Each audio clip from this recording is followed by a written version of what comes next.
Good morning. It's great to be here. This is the story of the woman at the well. And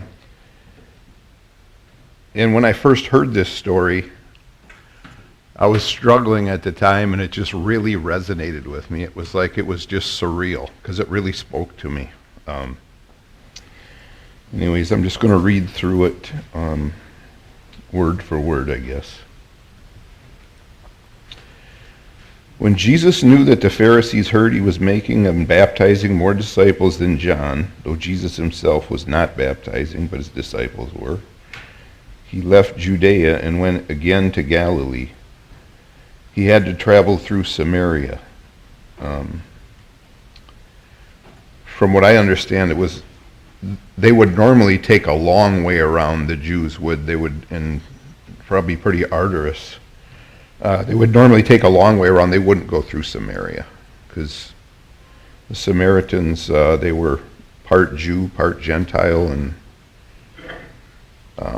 they were outcasts, considered less than.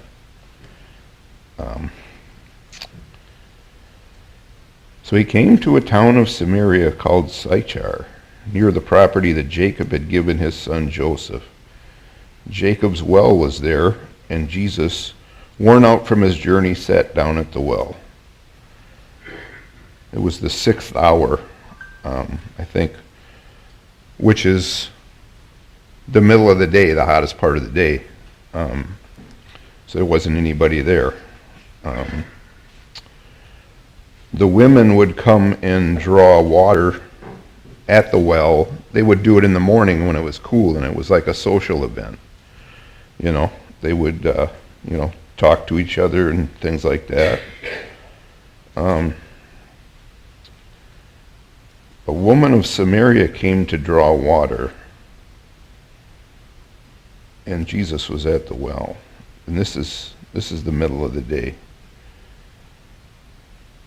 So, it seems that she comes there in the middle of the day. She doesn't want to see anybody, because she knows, she's disliked by these other women and stuff. When I first heard this sermon, this guy did a lot better job of articulating it than I am right now. But I'll tell you,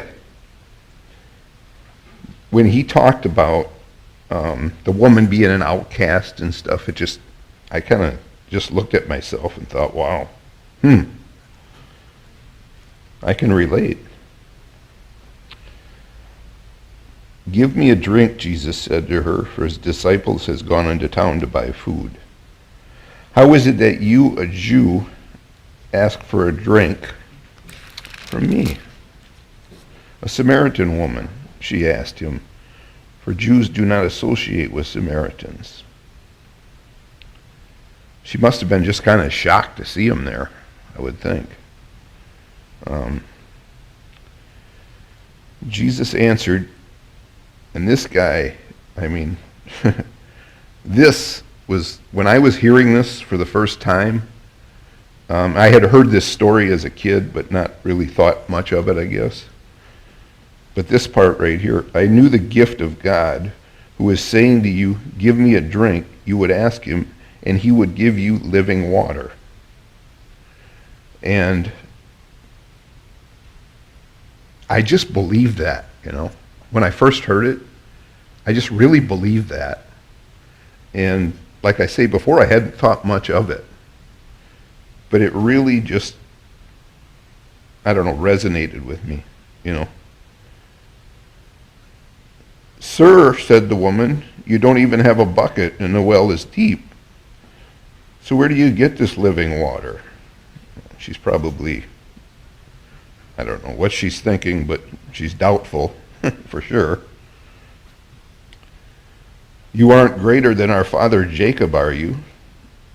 He gave us the well and drank from it himself, as did his sons and livestock."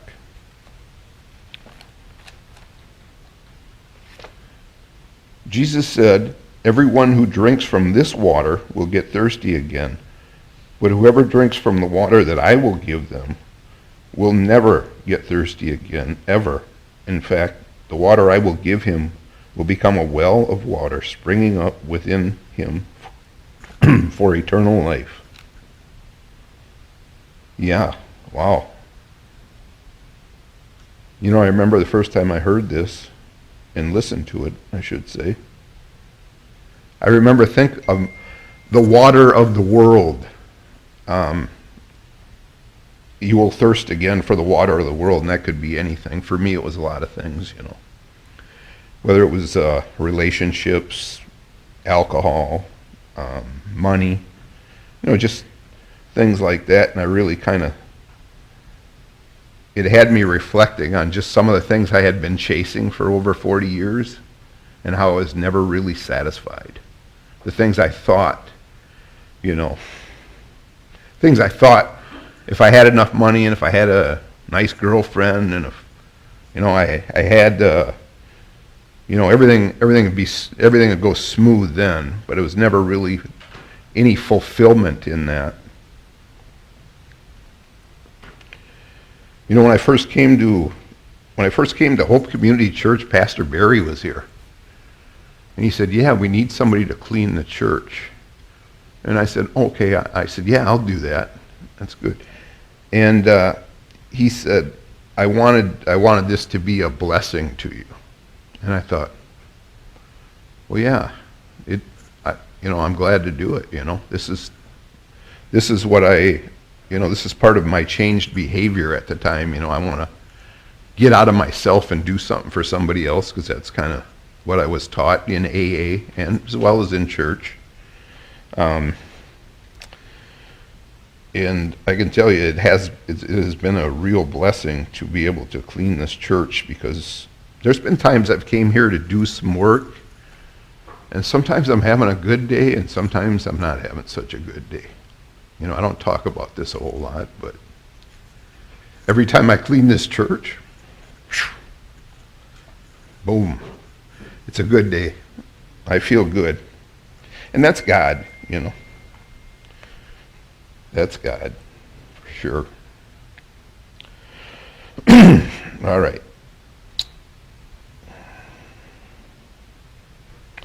Sir, the woman said to him, give me this water so I won't get thirsty and come here to draw water.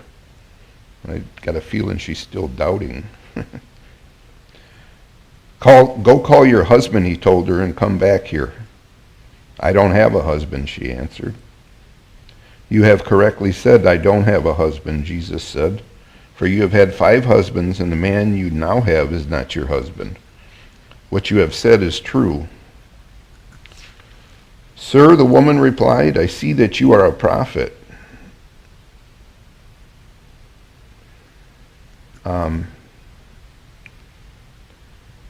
So one thing that I noticed by studying that this week was God basically revealed himself as the Messiah to this lady. The prior chapter to Nicodemus, he didn't reveal himself. You know, in many of the stories in the Bible that I'm familiar with, he doesn't necessarily lay all his cards on the table. He doesn't reveal himself so directly. And why that is, I can't really tell you. Probably somebody in here could tell me. But that's okay. Our fathers worshipped on this mountain, yet you Jews say that the place to worship is in Jerusalem. They had different temples and stuff. And I don't remember exactly. Jesus told her, believe me, woman, an hour is coming when you will worship the Father neither on this mountain nor in Jerusalem. You Samaritans worship what you do not know. We worship what we do know, because salvation is from the Jews. But an hour is coming and is now here when the true worshipers will worship the Father in spirit and truth. Yes, the Father wants such people to worship him. And I remember that really stood out to me too. And the Father wants such people to worship him, because for a long time in my mind, I had thought I believe in God, but that's kind of as far as it went. And I thought God was good, but I didn't think God thought much of me. I certainly wasn't going to ask God for any help, because that would be like almost like blasphemy or something. That's not even the right word, but to me it would just, I didn't have a right to ask God for any help, like I say. And so that's kind of what my mindset was for a long time. But when this was read, and I remember this day like it was yesterday, and the guy that was preaching, he went on to talk about how Jesus comes for the broken and things like that. And I just remember, wow, there it is, and I believed it. So that was a huge moment for me. That was at the end of my drinking. It was really, it was at the very end of it, I think. And I began to I took a leap of faith and just asked God to come into my life. And, I had forgiven my dad. A lot of big things had happened in a short period of time. And this was kind of part of that. I guess this was, when I heard this was, it was a revelation. It was like, wow, God does love me. God does want me. God's grace is just, it's amazing. And it's just surreal. I mean, it's kind of surreal for me to be up here, to tell you the truth. I was thinking about, what would I title this day? If I was going to make a flyer and try to get people to show up or something. I come up with a couple of them, but one was Rodney, from the drunk tank to the pulpit. That would have been a good one. That'd be very true. I'll read a little further. God is spirit, and those who worship him must worship him in spirit and truth. The woman said to him, I know that Messiah is coming, who is called Christ. When he comes, he will explain everything to us. I am he, Jesus told her, the one speaking to you.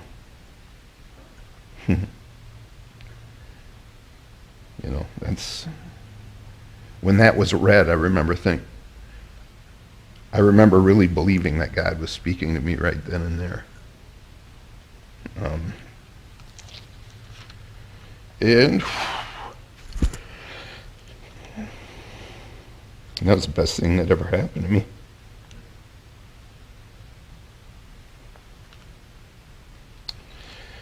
I'm going to go on a little further here. Just then his disciples arrived, and they were amazed that he was talking with a woman. Yet no one said, what do you want? Or what are you talking? Why are you talking to her, rather?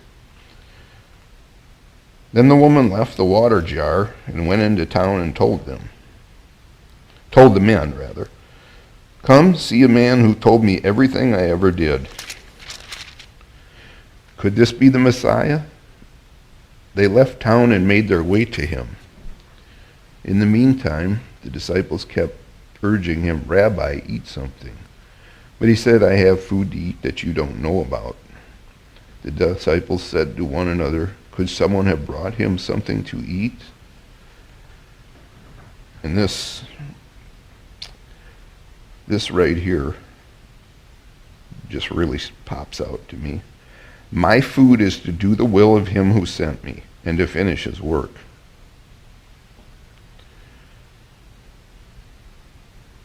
And that, I'm going to stop reading right there.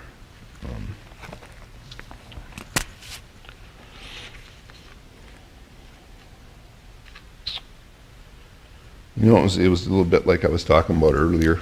I was kind of looking for the next best thing, like a lot of people, I think, do. Whether that's more money or just whatever they enjoy doing or whatever they're good at. And I find when I'm trying to do God's will, when I'm really in God's will, let me just say first of all, I'll speak for myself.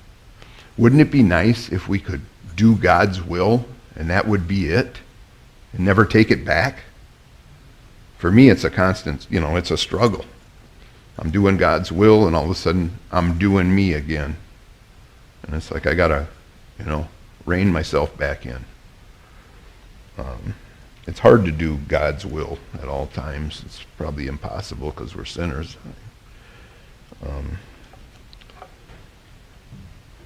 But I remember I read a verse about that too. I think it might have been Matthew, Luke, or something like that. But I think it was Luke maybe. Why do I do what I know,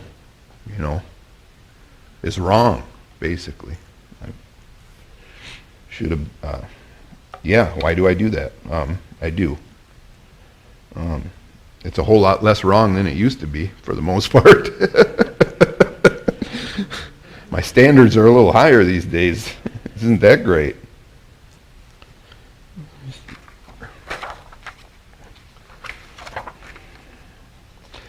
Yeah. It was kind of like when they first asked me to preach here. I thought, are you serious? I'll be preaching to a bunch of people that got much greater knowledge than I do on this stuff. There's a lot of, I've talked to my friends about, I talk to my friends and I talk to my family about this church and my faith in God. And I talked about us not having a pastor to friends in AA, and I talked to my mom about it. She said, what's going on at church? And I said, well, we don't have a pastor right now. He's got a different thing. He was moved to Elk River. So we're going to get a new pastor, but it's going to take some time. It takes some months to do that. And oh yeah, and I kind of bragged maybe a little bit by saying, we've got a whole bunch of guys at my church who could do it. They're all like educated on the Bible, know it backwards and forwards, cross-reference the Old Testament and the whole thing. Actually, I'd say we got quite a few women who could probably do it too, just as good. So, I kind of lost my train of thought there. So I tell them about Hope Church and what it's done for me and just what God's done for me. I share that with a lot of people that I meet that really need to hear that message, I think, especially the ones that are coming into AA and maybe don't have too much sobriety. And, addiction's a tough thing to beat. A lot of people don't beat it. But if you can, I think God could conquer anything, and I'm living proof of that. So it's like I said, it's kind of surreal that I'm asked to even be up here and deliver this message, but I think it works for me because this is the message that this was a huge part of my faith, and I had a few other things I was going to say. I can't really think of them right now.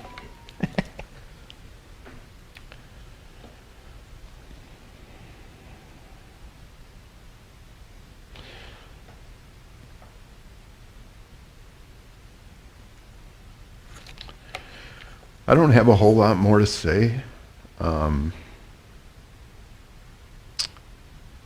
Just that I am in awe of what God has done in my life.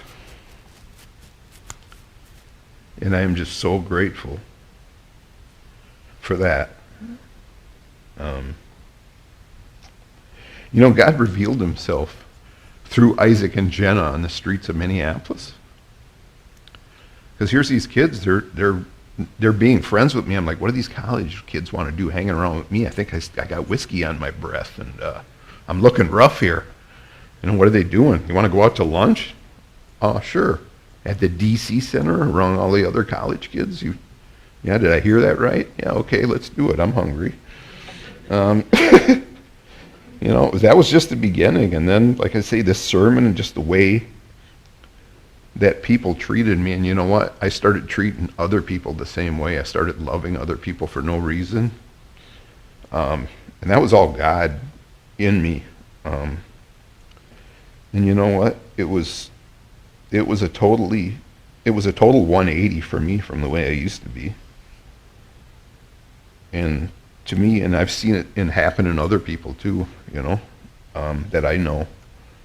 And they've totally been changed. And just God's power and His grace and His mercy, and it's just astounding to me. It's beyond my comprehension. His love is beyond human comprehension. That's just my opinion. So that's pretty much all I have. I don't know what I'm forgetting, but I used to like when Pastor Barry would say this, so I'm going to say this. I can't say it. We haven't done the final song. You are dismissed. That's what I was going to say. You're not dismissed. We're going to have Jackson come up here and do the final song. And